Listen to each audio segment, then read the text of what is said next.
Trenton, the number one question that I have gotten since the show was created, and especially since we've been doing more whiskey, is this bottle worth the money? Is it worth what they're charging? Now, a lot of them don't ask, what is the cheapest? The biggest question is it worth the money? Whether it's $25, $80, $100, $75, is the juice inside that bottle worth the price tag? How many like messages or emails or stuff do you get where somebody like takes a picture of something on like Instagram or whatever and just says, hey man, what do you think of this product? A lot.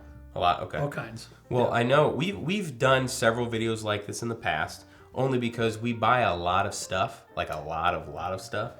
Despite having all this fancy stuff back here, it's still cool to get on top of new releases. It is. And these especially because, from what I've gathered, these are relatively inexpensive compared to a lot of other stuff that we've reviewed in the past that's pushing $80, $100, $150. Sure. These are relatively expensive.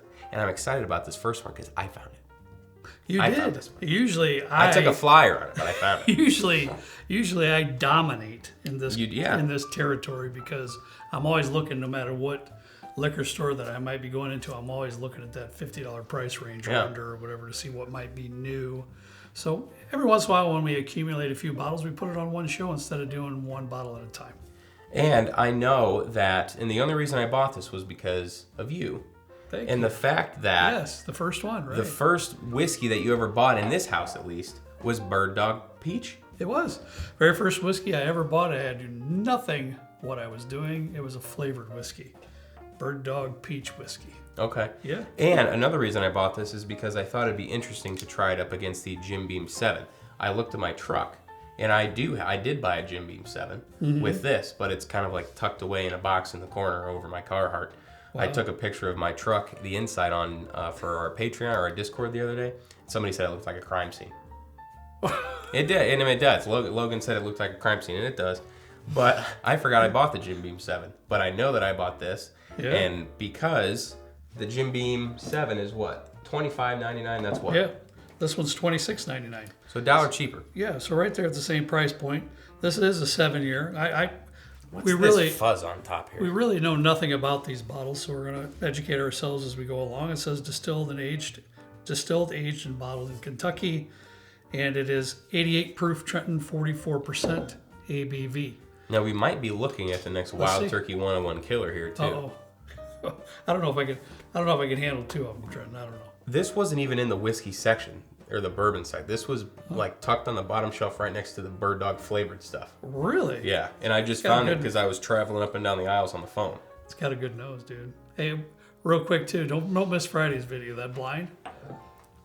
I personally am going to curate the bottles for the blind, and it's going to be stellar, budget type bourbons that we all know and love going against Jim Beam 7. It almost smells as good as Jim Beam 7. I will say. It's pretty beamy. I would say so too. It's pretty beamy. It smells pretty good. I wish we knew where this was from. If I know BirdDog, it'd have to be some like oddball kind of a place. Come on. Oh, that's not bad. It gets a little tannic on the back end. It's pretty tannic on the back end. It gets pretty tannic on the back end. I guess I should have said, come on, a little bit. I should have waited for the full experience. Up front of the palate's nice and sweet, isn't it, Trent? Got a lot of toffee and some brown sugar. The front of the palate's nice, then it turns into an oak explosion. This is a oak Sour Patch Kid. Because it's sour on the back. It's weirdly sour on the back end. Yeah, it gets pretty oaky funky. Yeah, I bought these. Middle of the back. I bought these like Haribo sour strips, and it tastes exactly like the sugar on top of this. It's like an oak strip with sugar on it. Well, let me say this: for $27, not too bad. I got a little excited from the aromas and the first sip and right on the front of the palate, but it's also mid to back. It kind of. It's sort of like a car accident towards the end. It is. It's pretty dry too. Like my mouth is parched. It's like I haven't drank anything in a long time. All right. Well. Wow. So be it. Let's move on. This one I found at Harry's, Trenton. This is Rebel 100, aged 6 years. Brand new. It's about $50 at Harry's place. So this is 100 proof, which is perfect for me. I love that. Proof point, coming out of Lux Row. So we'll see what we got here. This has got to be a weeder, right, Trenton? I don't know. Oh, because Rebel's weeded? Yeah. I would imagine so. I forgot. So. I was like, why are you asking me? You think I did any research here? I did not. I would believe this is a weeder. It doesn't say anything about it on the back, but I'm pretty sure all Rebels are weeders, so I'll go out on a limb and say that it probably is. And if I'm not, just give me it in the comments. He likes it. He does. This smells like a nice, like a butterscotch sugar cookie with a little bit of apricot. Yeah. Wow. Got me with the apricot at the end. Sugar cookie, I'm all over. I went in for another sniff to get that butterscotch you were getting at the beginning, but I've got to really concentrate and see if I can come up with this apricot. Look at you. Maybe it smells like a sneaker. I don't know. There's something there at the end that is a little bit different. Yeah. But I like it. Like the sugar cookie. I love that note. Butterscotch at the front is like way in your face. Yeah, I love that. There's something kind of lurking behind the bushes there in the back that you're like, Okay. Sounds good. This could be a sit down for an hour and try and figure out what that is. I don't know.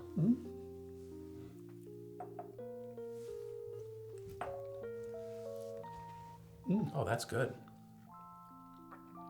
I'm savoring it.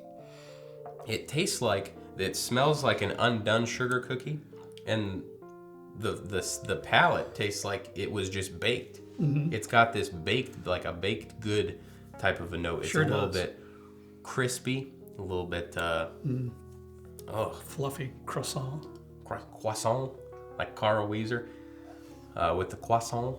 You know Carl Weezer from Jimmy Neutron? Man, you can have another bite of that croissant. That's what he says in there. It's hilarious. I will watch that randomly if I'm having a bad day. All I know about Jimmy Neutron is the hair. How mine looks. Hey, there you go. There you go. That's my inspiration. To me, Trenton, I love the front of the palate, the mid palate, and the back of the palate is still pretty good, but it gets a little grain forward for me. Okay. In the back of the palate, getting a little bit more of that, maybe the wheat grain or whatever it is.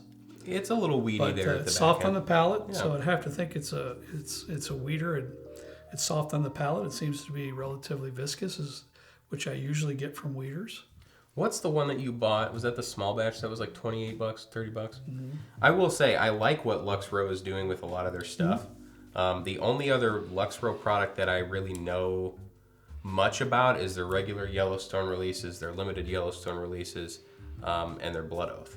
So I like that there's something a little bit more friendly, like the Ezra Brooks and like those that you can get those.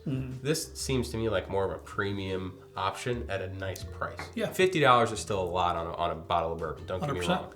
But if you're looking to go out of your way to a little splurge yourself, if you like Maker's Mark, Weller, those weededs. Correct. I think this would be a good bottle to add to your lineup. Correct. Especially if you're a Rebel fan in general. Yeah. If that's some of your budget bourbons that you sip on occasionally, this will be a really nice step up for you for sure. Do you have a Rebel Rye? I know they did. I do not. I wish they would do some stuff like this with the rye since they're backed by MGP now. They could probably do some really nice things with that MGP rye. Yeah. Anyways. All right, moving forward, Trenton. I don't know a whole lot about 2XO. I know Dixon Dedman's the man there, and everything is twice oaked. I did just a tiny bit of reading on this because I got it at Harry's. This is another one that was $50, a little under that actually. I think it was $47, $48.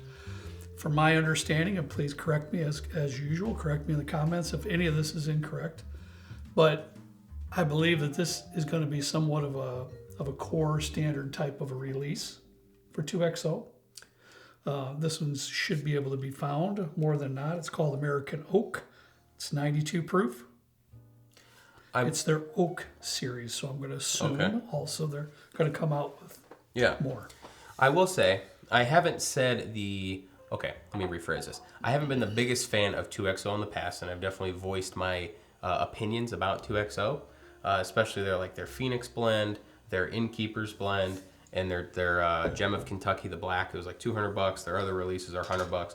I like to see them getting into more budget-friendly options, especially now with how the market, the whiskey market in general is doing.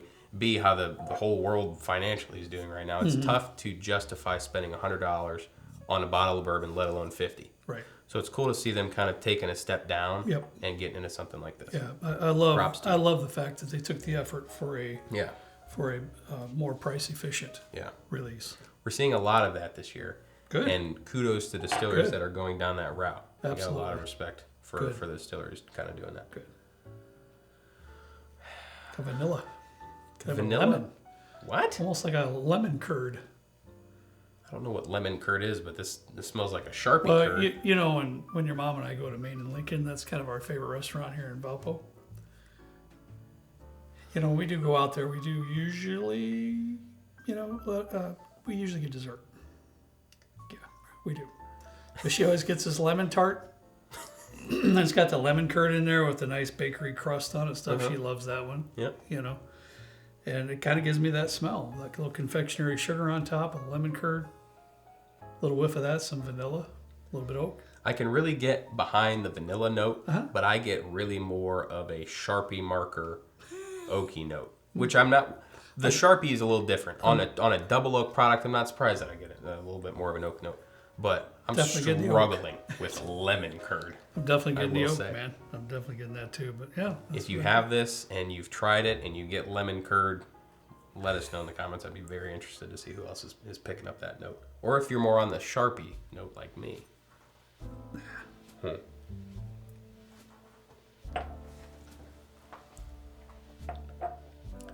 it's a little bit dry. That's like the first thing I notice about it. I can feel liquid in my mouth, but it's sucking all moisture out from. It's sucking all the moisture right out. Just. It is. I poured you water over there, dude. YOLO. I gotta have another sip before I comment. This is one I really didn't have a sip of before we started the show, so you know. Oh wow, I'm surprised. This is probably if not the most drying double oak product that I've had. And I'm not saying this in a bad way. It doesn't jive with my palate in particular. It's pretty tannic. It tastes like a grape. It's like grapey, like a wine is to me. It's drying. It tastes like grape seeds. I like grape nuts, that cereal that Mom likes. That's just terrible. It is terrible. It is terrible. I can see maybe a little bit of a citrus note on the palate. It's more of like a lemon peel, or like you just ate a raw lemon pith, or like something like that. All in all, not my favorite. Well, for me, right up front, I am getting a little bit of, could be some, brown sugar, maybe a little like a pecan note there, like a little nutty pecan. Not sugary, though. Not sometimes we talk about praline, not that. Just basic flavor of the pecan and maybe some brown sugar. But immediately after that, it goes into like raw oak for me. I mean, I can feel like I have splinters in my throat right now. It is a pretty... Unfortunately. It just kind of tastes unrefined. I do get, like, examining here while you're talking, I could get almost like you ate a Luxardo cherry. It's got that like sweet, like a pretty quick burst, like it's a punch in the face with a little bit of a Luxardo cherry syrup, that type of a thing. But then it just gets ran over by this oak, man. It is. It's strong. Pretty unbalanced. And I'm a guy that usually I will like a little bit more developed oak in a palate more than Trentonwell. But this one is just, it's not developed. It seems pretty raw. Yeah. To me. And I'm kind of bummed. I was excited that 2XO was getting into the budget stuff. I would like, and this is an American oak, I think it said. It's American oak, and it's a part of it. I'm just going to assume there's going to be more coming out. So maybe it just needs a different type of a wood finish. I don't know. I'll keep an eye out for it, but I'm not thrilled about this release. I will say that. All right, what do you got on the far end, buddy? Last one. This is the barrel cast finish series. This is a Mizunara. What? Mizunara? Okay. Somebody could just fix that in post, that pronunciation or whatever, or just leave it and just make me look like an absolute fool. I don't know. Maybe put the spelling up on the screen or a picture of it. Mizunara. There you go. I think the last one was pretty close. Okay. I don't know. I think that's Japanese, right? Japanese Well, it's wood. brought tears to my eyes. Yeah, I don't know anything about Jap. I like sushi. That's about all I know. All right, yeah, I'm gonna just stop talking. This is a 6 years. Yeah, but look on the back, Trenton, if you can read it. I did notice. I read that earlier. Yeah, so this is all barrel stuff is blended. So this is 6, 7, and 9-year-old Indiana, 8-year Kentucky, and 8 and 14-year-old Tennessee. Derived mash bill is 76% corn, 20% rye, 4% malted barley. Okay, and this was sent over to us by the good folks at Barrel, and we can't be more thankful for that. Appreciate your kindness to send that our way. Might be digging into the epoxy there on the bar top. I'm sorry. What'd you do that for? That's Barrel's fault with they got the ridges on the bottom. Yeah, thank you, Barrel, for sending this over our way. Very nice folks over there. Thank you so much. As we will iterate every time, even though we review a bottle sent to us by a distillery, we're not going to automatically say it's good. No. So if you're a distiller and you want to have us try a product, send at your own risk. Yeah. But and I will say that. Go ahead. I'm sorry. No, I don't even know what I was going to say after. I do in general like a lot of the Barrel releases, but there have been a couple that I've spoke out against. So Dovetail was a little bit different. Dovetail, the last time. I and didn't there's really another care one for over it. there. I can't remember off the top of my head. I'm not complaining about the aromas come out of this glass. I'll promise you that. It smells like somebody just drizzled me with caramel. Yes, there's a strong caramel. Like would it be weird to say in a sensual way? It might be. I'm thankful your mom's not down here right now. Me too. Yeah. Yeah, probably a good thing. It smells really nice though. It's very, very nice. It's pretty one-note confectionery. If I had to say, it's not a complex nose. It's just really sweet and There's delicious. something a little darker in there that's rich to me, a little bit. I don't know. No complaining.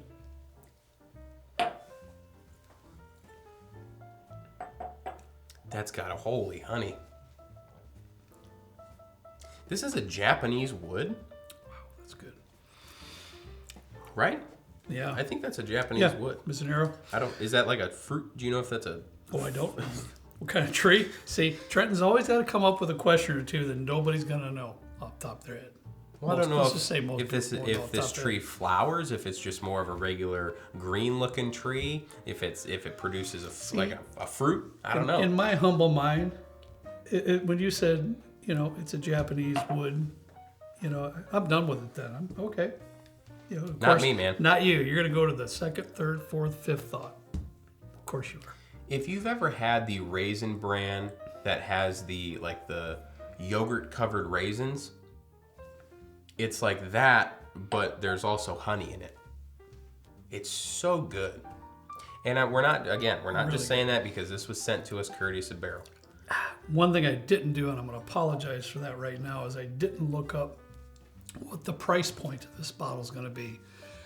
Usually, Barrel products and releases are around $80 or so, depending on your area. Please let us know in the comments again if that's not accurate. So sorry about that. I should have looked that up since it was given to us. I am going to go out and buy one. You can have this one. I'll go out and buy one because this is Thank really you. Good. It's fantastic, honestly, guys. It really is. It's next level. Did you usually say that usually Barrel stuff's like $80, $70 to $80? Okay. Usually 80 or so. Is it? Okay. Mm-hmm. So this is probably gonna be on the $80-ish price range. I think it's pretty darn good. Yeah. I will say. All right, Trent, let's wrap it up. What's your thoughts on what was worth it and what's not worth it? That's really the title of the show, and that's what we're trying to accomplish here. I can go first while you're thinking because I can tell you're tweaking your brain a little bit. I know mine. Yeah? Yeah, you can go first. I'll let you. All right. I mean, this BirdDog I'm on the shelf about, I know it's only $27. That's the only reason. It gets pretty tannic on the middle of the back end. Is it quite worth the money? Maybe not. Definitely a lot more bottles in that particular price range better than this one here. Let's just say that. Yes. I thought this one is pretty good. If you're into wheated bourbons, if you're not into wheated bourbons at all, not for you. Especially if you're into Luxaro products, Rebel in particular. If you really enjoy some of their releases, this is one for you. I think it's worth the $50, in my opinion.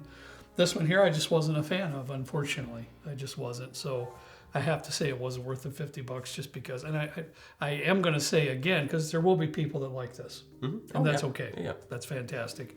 I am grateful that they are gearing their minds towards releases that are in the $50 range instead of the $100 to $200 range. Yeah. But this one's just not for me.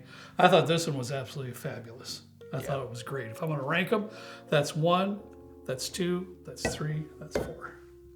That's mine. Unfortunately. Really? I think if you wanted to use this as a mixer, if you wanted something a little bit higher proof, or not higher proof, I'm sorry, higher age stated, to put in some kind of a mixer.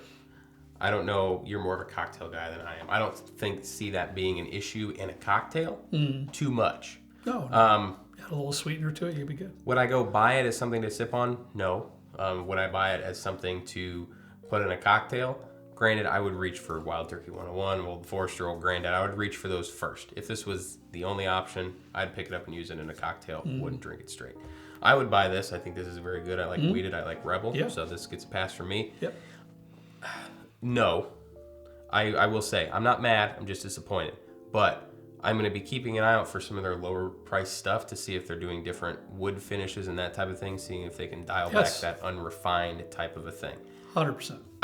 Kudos to them for giving this a shot. I think this is still a little bit of a miss compared to their higher price stuff, but keep at it. You know, maybe we'll see something else come from them that's a different non-American oak series type of thing that really meets expectations for the price.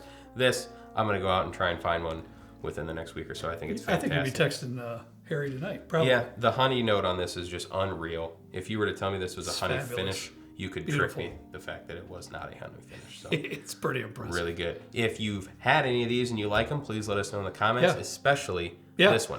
We have nothing against 2XO. Nope, I just think this was a bit of a miss, and just keep an eye out for your hard-earned money that maybe this is something to take a pass on. And if you did buy this, I hope you enjoyed it. Yeah, and let us know in the comments. I'd love to hear what you think about it. All right, guys. That's all we got for you today. As always, we ask you to please drink responsible. See you next time right down here with Trent and me in the good old basement bourbon bar. See you later.